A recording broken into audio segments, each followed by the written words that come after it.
এটা হলো সেই জব চাণক্যের সমাধিসৌধ। যেই চার্চের ভিতরে একটা কক্ষে রয়েছে ওয়ারেন হেস্টিংসের অফিসও। সেই কক্ষে ঢুকলে দেখা যাবে। আর মেন চার্চের পাশেই আছে লেডি ক্যানিংয়ের সমাধিসৌধ। লেডি ক্যানিং ছিলেন লর্ড ক্যানিংয়ের স্ত্রী। বাংলায় যে ব্ল্যাক হোল ট্র্যাজেডি হয়েছিল সেই স্মৃতিসৌধ দেখতে। কেমন আছো বন্ধুরা? আশা করছি সবাই ভালো আছো, সুস্থ আছো। সত্যি মাইডির আরও একটা নতুন ব্লগ নিয়ে চলে এসেছি। আজকে আমরা কলকাতায় ঘুরতে যাচ্ছি। দেখা যাক কোথায় যাচ্ছি, এখনো ঠিক হয়নি। ট্রেনে যেতে যেতে ঠিক করব, তাই তো মলি? একদম। এখন 11টা 8 ট্রেন ধরবো, তো ট্রেনে উঠে ডিসাইড করছি কোথায় যাব। আর তোমরা থাম্বনেল দেখে জানতে পেরে যাবে কোথায় যাচ্ছি না যাচ্ছি। তো চলো এখন বার হওয়া যাক। 11টা 8 ট্রেন ধরবো। এখন বাজে 10টা 35। তো আমরা বার হয়ে এবার আমরা এখন নেমে গেছি শিয়ালদা স্টেশনে। তো শিয়ালদা স্টেশন থেকে বাড়ি যাব, গিয়ে ধর্মতলার বাস ধরবো। তো চলো বাস ধরা যাক। আমরা এখন নেমে পড়েছি ধর্মতলা। এই দেখো LIC বিল্ডিং, আর এইদিকে শহীদ মিনার। আমরা এই রাস্তা ধরে সামনে এগিয়ে যাব। এখন আমরা যাচ্ছি ধর্মতলায় যে ট্রাম ডিপো আছে তার মধ্যে দিয়ে। আমরা শিয়ালদা থেকে ধর্মতলা হয়ে এখন যাচ্ছি সেন্ট জনস চার্চের দিকে।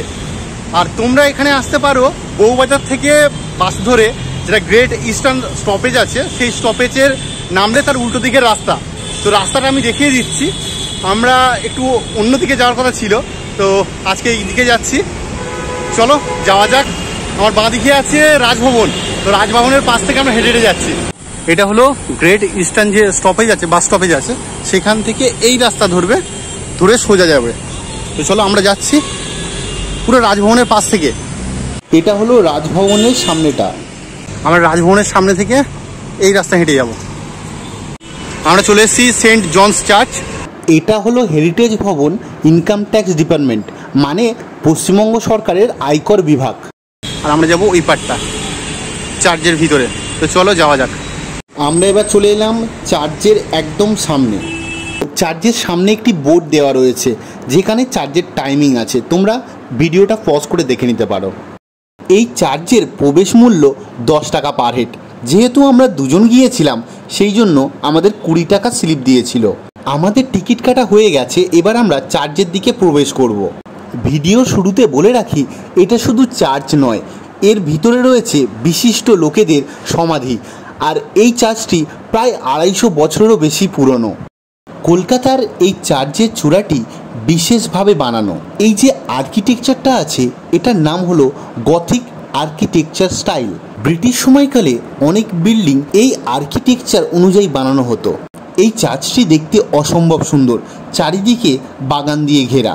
আসলে এই মনোরম পরিবেশটা খুব ভালো লাগবে তোমাদের। এই চার্চে তোমরা যারা গাড়ি নিয়ে আসবে, এখানে কিন্তু গাড়িরও পার্কিংয়ের ব্যবস্থা রয়েছে।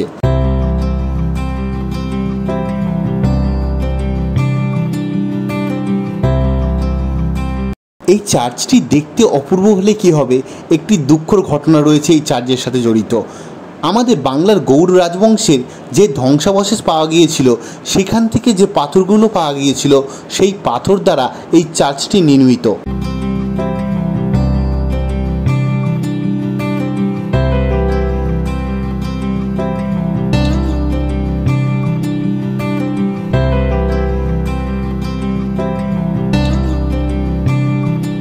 আমরা যাচ্ছি এবার লর্ড ব্রেবন টম দেখতে। এই লর্ড ব্রেবন ছিলেন 1934 থেকে 1937 সাল পর্যন্ত গভর্নর অফ বেঙ্গল। আর এই লর্ড ব্রেবনের স্ত্রীর নামে লেডি ব্রেবন কলেজও রয়েছে।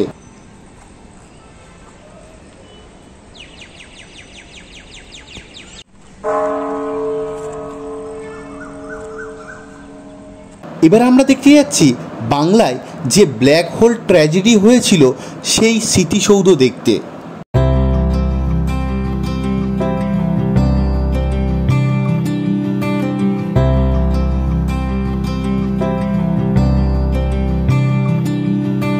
বাংলার শেষ স্বাধীন নবাব সিরাজউদ্দৌলা 1756 সালে কলকাতার ফোর্ট উইলিয়াম দুর্গ আক্রমণ করেন এবং তিনি জয়লাভও করেন। জয়লাভের পরে তিনি 146 জন পরাজিত সেনাদের ফোর্ট উইলিয়ামের একটি ছোট্ট ঘরে বন্দি করে এবং সেই রাতে 123 জন মারা যায়। সেই ঘটনাকে ব্ল্যাক হোল ট্র্যাজেডি বলা হয়। এই যে স্মৃতিস্তম্ভটা দেখতে পাচ্ছ, 1902 সালে লর্ড কার্জন এই স্মৃতিস্তম্ভটি বানান এবং এই স্মৃতিস্তম্ভের গায়ে 123 জন যারা মারা গিয়েছিল তাদের নামও লেখা রয়েছে। এই চার্চটা ঘুরলে আমরা যেগুলো বইয়ের পাতায় পড়েছিলাম সেই জিনিসগুলো সামনাসামনি দেখা, তার যে অনুভূতি সেটা বলে বোঝানো যাবে না। তোমরা একবার হলেও এই চার্চটা ঘুরে দেখবে। এই মনুমেন্টের পাশে রয়েছে বাংলায় যখন সুপ্রিম কোর্ট ছিল সেই সুপ্রিম কোর্টের কিছু জাজের সমাধি। এছাড়াও ব্রিটিশ আমলে অনেক উচ্চপদস্থ কর্মচারীদের সমাধিও এখানে রয়েছে। এই চার্চের জমিদান করেছিলেন শোভাবাজার রাজবাড়ির রাজা নবকৃষ্ণদেব 1783 সালে। তখন ওয়ারেন হেস্টিংস বাংলার প্রথম গভর্নর জেনারেল ছিলেন।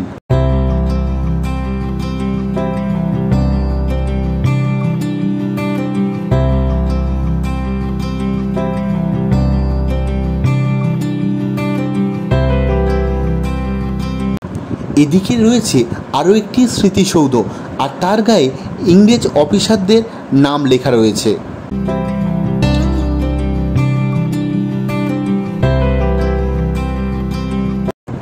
আর তার সামনে দিয়ে আমরা হেঁটে চলে গেলাম জব চান্নকের সমাধিসৌধ দেখতে।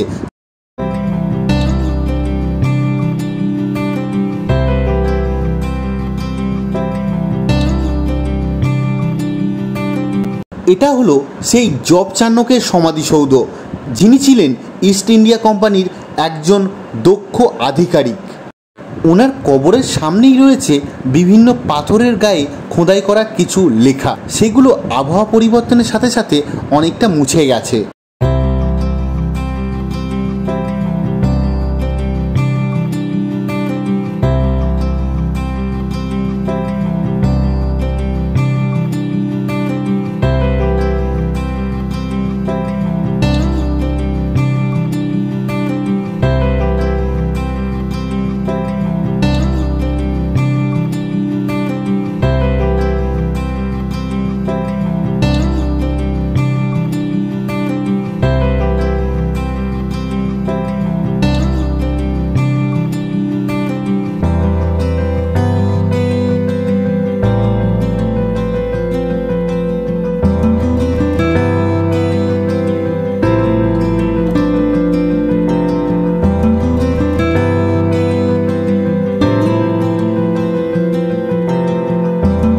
জব চান্নকের সমাধি দেখার পরে আমরা এবার মেন চার্চের দিকে চলে যাব।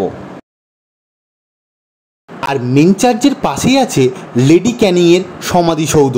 লেডি ক্যানিং ছিলেন লর্ড ক্যানিংয়ের স্ত্রী, যিনি ছিলেন ভাইসরয় অফ ইন্ডিয়া। লেডি ক্যানিংয়ের নাম অপভ্রংশ হয়ে তৈরি হয় আমাদের অনেকের প্রিয় মিষ্টি লেডি ক্যানিং। এই যে সমাধিটা আগে ছিল ব্যারাকপুরে, ওখানে ভালো করে সংরক্ষণ করা হয়নি, সেই জন্য পরে এটিকে নিয়ে আসা হয় এই চার্চে।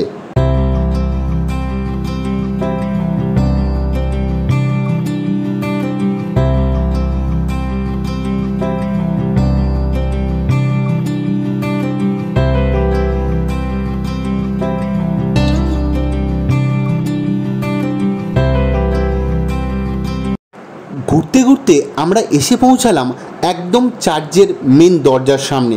চার্চের পবিত্রতা রক্ষার জন্য চার্চের ভিতরের ফটো বা ভিডিওগ্রাফি করা একদমই উচিত নয়। এই চার্চের ভিতরে একটা কক্ষে রয়েছে ওয়ারেন হেস্টিংসের অফিসও। সেই কক্ষে ঢুকলে দেখা যাবে অনেক পুরনো আসবাবপত্র ও আরও অনেক কিছু।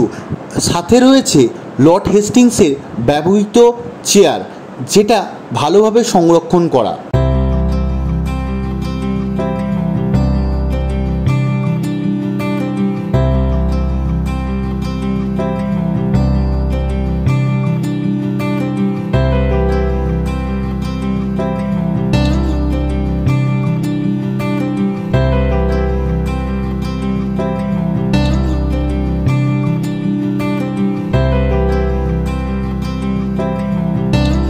আজকের এই সেন্ট জনস চার্চটা ঘুরে কেমন লাগলো?